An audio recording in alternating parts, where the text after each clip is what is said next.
Hi, എല്ലാവർക്കും നമസ്കാരം. ഒരു കേരള പി.എസ്.സി. പരീക്ഷയൊക്കെ എഴുതി ഹാളിന്ന് പുറത്തിറങ്ങുമ്പോൾ നമ്മുടെയൊക്കെ മനസ്സിൽ ആദ്യം വരുന്ന ചിന്ത എന്താ? ഞാൻ എഴുതിയ ഉത്തരങ്ങളൊക്കെ ശരിയാണോ അല്ലേ? പക്ഷെ അതിനേക്കാളൊക്കെ പ്രധാനപ്പെട്ട ഒരു കാര്യമുണ്ട്. നമ്മൾ അത്രയും ശ്രദ്ധിച്ച് ബബിൾ ചെയ്ത ആ OMR ഷീറ്റില്ലേ, അതിന് പരീക്ഷാ ഹാളിന് പുറത്ത് ശരിക്കും എന്താണ് സംഭവിക്കുന്നത്? അപ്പൊ ഇന്ന് നമ്മൾ ആ ഒരു യാത്രയുടെ പിന്നാലെ പോവാണ്. അതെ, ഇതാണ് നമ്മുടെ മുന്നിലുള്ള പ്രധാന ചോദ്യം. പരീക്ഷ കഴിഞ്ഞ നിമിഷം മുതൽ നിങ്ങളുടെ ഉത്തരക്കടലാസ് ഒരു അജ്ഞാത യാത്ര തുടങ്ങിയാണ്. അത് എവിടേക്കാണ് പോകുന്നത്? ആരാണത് നോക്കുന്നത്? എങ്ങനെയാണ് നിങ്ങളുടെ മാർക്കുകൾ ഫൈനലായി കണക്കാക്കുന്നത്? ശരി, നമുക്ക് ഈ യാത്രയുടെ ഓരോ ഘട്ടത്തിലേക്കും വിശദമായി തന്നെ കിടക്കാം. ഓക്കെ, അപ്പോൾ നിങ്ങളുടെ OMR ഷീറ്റ് ആദ്യം എത്തുന്നത് PSCയുടെ ഹെഡ് ഓഫീസിലുള്ള ഒരു പ്രത്യേക റൂമിലേക്കാണ്. അവിടെ അതിനെ കാത്ത് ഒരാൾ ഇരിപ്പുണ്ട്, അല്ല, ഒരു യന്ത്രം, OMR സ്കാനർ. ഇതാണ് ഈ യാത്രയിലെ ഏറ്റവും പ്രധാനപ്പെട്ട ആദ്യത്തെ സ്റ്റെപ്പ്. എന്താണ് ഈ OMR സ്കാനർ? വളരെ ലളിതമായി പറഞ്ഞാൽ, മനുഷ്യന്റെ ഒരു സഹായവുമില്ലാതെ ഉത്തരങ്ങൾ വായിച്ചെടുക്കുന്ന ഒരു ഹൈടെക് മെഷീനാണിത്. നമുക്കതിനെ ഒരു വിട്ടുവീഴ്ചയുമില്ലാത്ത നിഷ്പക്ഷനായ ഒരു ജഡ്ജിയായി കാണാം. അതിന് നിങ്ങളുടെ പേരോ, നിങ്ങൾ എത്ര കഷ്ടപ്പെട്ടാണ് പഠിച്ചതെന്നോ, പരീക്ഷ എത്ര ടെൻഷനടിച്ചാണ് എഴുതിയതെന്നോ ഒന്നും അറിയണ്ട. നിങ്ങൾ കൃത്യമായി ബബിൾ ചെയ്ത ഉത്തരങ്ങൾ, അതുമാത്രമാണ് അതിന്റെ ലോകം. അപ്പോ ഈ മെഷീൻ എന്താണ് കൃത്യമായി നോക്കുന്നത് എന്നറിയാമോ? വെറും മൂന്നേ കാര്യങ്ങൾ. ഒന്ന്, നിങ്ങൾ പൂർണ്ണമായി വൃത്തിയായി കറുപ്പിച്ച ബബിളുകൾ. പകുതി കറുപ്പിച്ചതോ ഒരു ടിക്ക് മാർക്ക് ഇട്ടതോ ഒന്നും അത് ശ്രദ്ധിക്കുകയില്ല.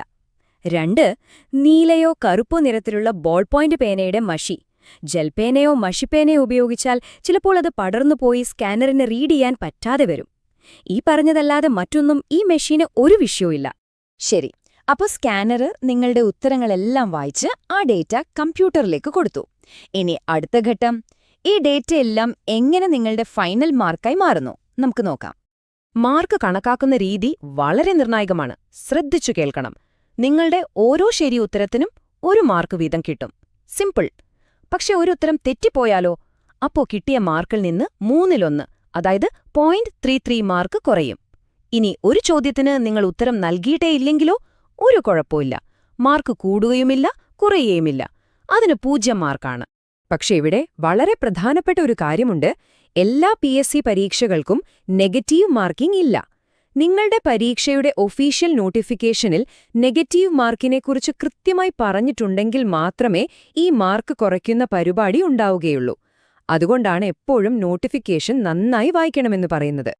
ഈ യാത്രയിലെ ഏറ്റവും അപകടം പിടിച്ചൊരു ഘട്ടത്തിലേക്കാണ് നമ്മൾ വരുന്നത്.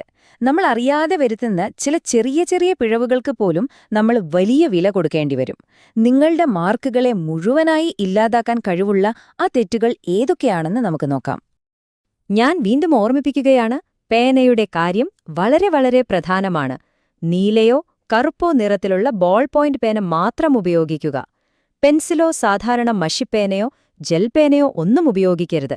സ്കാനറിനത് ശരിയായി വായിക്കാൻ കഴിഞ്ഞില്ലെങ്കിൽ നിങ്ങൾ ശരിയായി എഴുതിയ ഉത്തരം പോലും അസാധുവായി പോകും.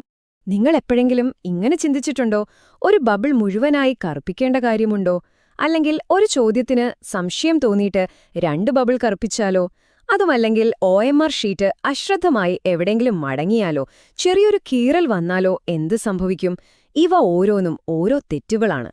ഇത്തരം തെറ്റുകളുടെയെല്ലാം ഫലം ഒന്നു തന്നെയാണ്: അസാധു, അതായത് ഇൻവാലിഡ്. ആ ചോദ്യത്തിനുള്ള നിങ്ങളുടെ ഉത്തരം കമ്പ്യൂട്ടർ പരിഗണിക്കില്ല. നിങ്ങൾക്ക് അതിന് മാർക്കും കിട്ടില്ല, നെഗറ്റീവ് മാർക്കും വരില്ല. ചുരുക്കി പറഞ്ഞാൽ, ആ ചോദ്യം നിങ്ങൾ പരീക്ഷയിൽ അറ്റൻഡ് ചെയ്യാത്തതിന് തുല്യമായി മാറും. എന്നാൽ എല്ലാ തെറ്റുകളിലും വെച്ച് ഏറ്റവും വലിയ തെറ്റ്, ഒരുപക്ഷെ ഏറ്റവും മാരകമായ തെറ്റ് ഇതാണ്: നിങ്ങളുടെ രജിസ്റ്റർ നമ്പറോ അല്ലെങ്കിൽ ചോദ്യപേപ്പറിന്റെ ബുക്ക്ലെറ്റ് കോഡോ പൂരിപ്പിക്കുന്നതിൽ ഒരു ചെറിയ അക്കം മാറിപ്പോയാൽ മതി, നിങ്ങളുടെ മുഴുവൻ അധ്വാനവും വെള്ളത്തിലാകും.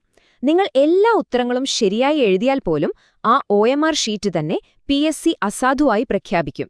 ശരി, അപ്പോൾ മൂല്യനിർണ്ണയമൊക്കെ കഴിഞ്ഞു. ഇനി എന്താണ് അടുത്തത്?